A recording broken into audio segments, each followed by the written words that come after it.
हाय, मैं हूँ doctor Neha Patel, naturopathy consultant and yoga expert. आज हम बात करने वाले हैं कुछ एक्यूप्रेशर एंड एक्यूपंक्चर पॉइंट्स के बारे में।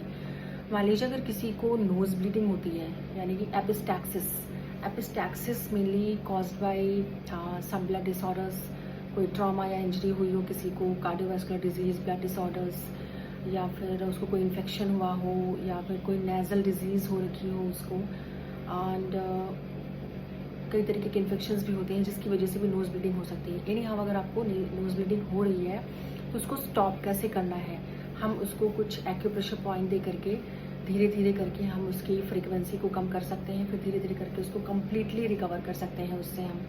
तो उसको कैसे करना है, एंड जो ये एपिस्टैक्सिस होता है इसमें होता क्या है, एक्सेसिव हीट यानी कि हाइपर एक्टिविटी हो जाती है हमारे लंग्स की, स्टमक की, large intestine and some other organs में, जिसके कारण हीट हमारी बॉडी के अंदर बढ़ जाती है, जिससे हमारी नोज ब्लीडिंग स्टार्ट हो जाती है। इसमें हमें फीवर हो सकता है, कफिंग हो सकती है, और प्यास बहुत ज़्यादा लगने लगती है, कॉन्स्टिपेशन हो सकता है, एब्डोमिनल एक यानी कि एब्डोमिनल पेन भी हो सकता है, और रैपिड पल्स रेट हमारी हो सकती है। तो इसको स्टॉप कैसे करना है, कुछ एक्यूप्रेशर पॉइंट्स मैं बताने जा रही हूँ आज आप लोगों को, जिनको आप रेगुलर प्रैक्टिस कर सकते हैं। रेगुलर प्रेशर पॉइंट दे करके आप उनको ठीक कर सकते हैं। या फिर आपको अगर एक्यूपंक्चर लेना है वो अंडर सुपरविजन, अंडर गाइडेंस ही लेना होगा आपको। किसी भी क्लिनिक पे हमारे यहाँ भी आ सकते हैं, इडारोग्यम होलिस्टिक वेलनेस, वृंदावन, लखनऊ, जहाँ पर एक्यूपंक्चर की सुविधा उपलब्ध है। यहाँ पर आप एक्यूपंक्चर करा सकते हैं, जो कि मैं खुद ही करती हूँ। तो आज हम बात करेंगे एक्यूप्रेशर पॉइंट्स की। एपिस्टैक्सिस, नोज ब्लीडिंग अगर किसी को होती है तो मेनली देखा जाता है कि अगर किसी को हाई ब्लड प्रेशर होता है या नेजल इन्फेक्शन होता है तो उनमें भी अगर किसी को हाई बीपी रहता है तो उनको नोज ब्लीडिंग होने लग जाती है। तो उसको स्टॉप कैसे करना है, धीरे धीरे हम उससे रिकवर कैसे करेंगे।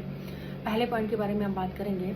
मेनली हमें इसमें लंग और स्टमक की हीट जो है उसको कम करना होता है, तो उसी से रिलेटेड कुछ पॉइंट्स के बारे में हम बात करेंगे। LI मतलब कि लार्ज इंटेस्टाइन के कुछ पॉइंट्स होते हैं, उनके बारे में। पहला पॉइंट होता है हमारा यहाँ, ये जो हमारा थंब है एंड 4 फिंगर है, इंडेक्स फिंगर, इन दोनों के बीच में आप दोनों को ज्वाइन करेंगे, 4 फिंगर एंड थंब।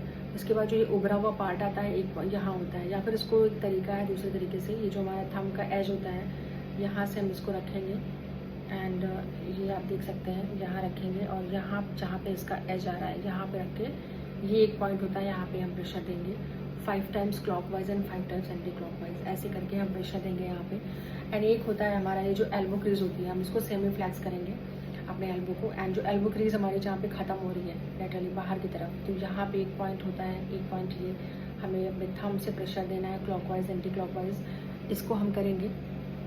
एंड इसके बाद पॉइंट होता है दूसरा पॉइंट जो है वो होता है हमारे, एक तो हम LI 11 होता है, ये हम दे सकते हैं। ये जो नॉस्ट्रल्स होते हैं हमारे, एलानासी, आउटर एलानासी होता है, हॉरिजॉन्टल लाइन ड्रॉन, यहाँ पे एग्जैक्टली एक होता है, यहाँ पे भी हम दोनों तरफ पॉइंट दे सकते हैं ऐसे, ये वाला पॉइंट ऐसे दे सकते हैं। और एक होता है स्टमक 44, ये पॉइंट होता है हमारे पैर में। हमारे पैर में 2 पॉइंट्स होते हैं, इनको हम कैसे करेंगे अभी बता रहे हैं आपको। ये जो हमारा पैर है, ये जो हमारा मैल्यूलस है, यानी कि जो एंकल में यहाँ उभरा हुआ आपको दिख रहा होगा, तो इसमें आपको इधर नहीं देना है, इधर नहीं देना है, यहाँ का जो टिप है इसको थोड़ा सा अंदर की तरफ, ये प्रेशर, ये मैंने पॉइंट लगा रखा है, यहाँ पे आपको देना है 5 times clockwise and 5 times anti clockwise, यहाँ पर आप देंगे। एंड इसके बाद एक पॉइंट होता है स्टमक 44, इसमें आपको क्या करना है, ये जो आपका 2nd एंड 3rd टो जो होता है इसके बीच में, यहाँ पे आपको पॉइंट देना है, ये देख रहे हैं आप लोग, यहाँ पे 5 times clockwise and 5 times anti clockwise. ये जब आप पॉइंट देंगे, इन पॉइंट्स को आपको रेगुलर बिहाफ पे करना है, जिसकी वजह से आप अपने जो भी एपिस्टैक्सिस से परेशान हैं, जिनको भी नोज ब्लीडिंग हो रही है, बहुत दवाइयाँ कर चुके हैं, बहुत दवाइयाँ खा चुके हैं, लेकिन वो ठीक होने का नाम नहीं ले रहा है, तो ये आप एक्यूप्रेशर अब घर पे भी कर सकते हैं।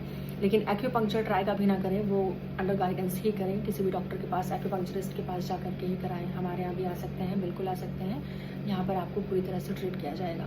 तो ये कुछ पॉइंट्स हैं, इन पर आप ध्यान दीजिए, इनको आप डेली प्रेशर दीजिए वहाँ पे, तो जिससे कि आपकी जो नोज़ ब्लीडिंग है वो धीरे धीरे करके रुक जाएगी, फ्रीक्वेंसी कम होगी, फिर धीरे धीरे कम्प्लीटली स्टॉप हो जाएगा। तो ऐसी चीज़ों को जानने के लिए मैं लाइक करें, फॉलो करें और शेयर करें, जिससे कि मैं आपके साथ और ज़्यादा चीज़ें शेयर कर पाऊँ। Take care guys, bye bye, all the best.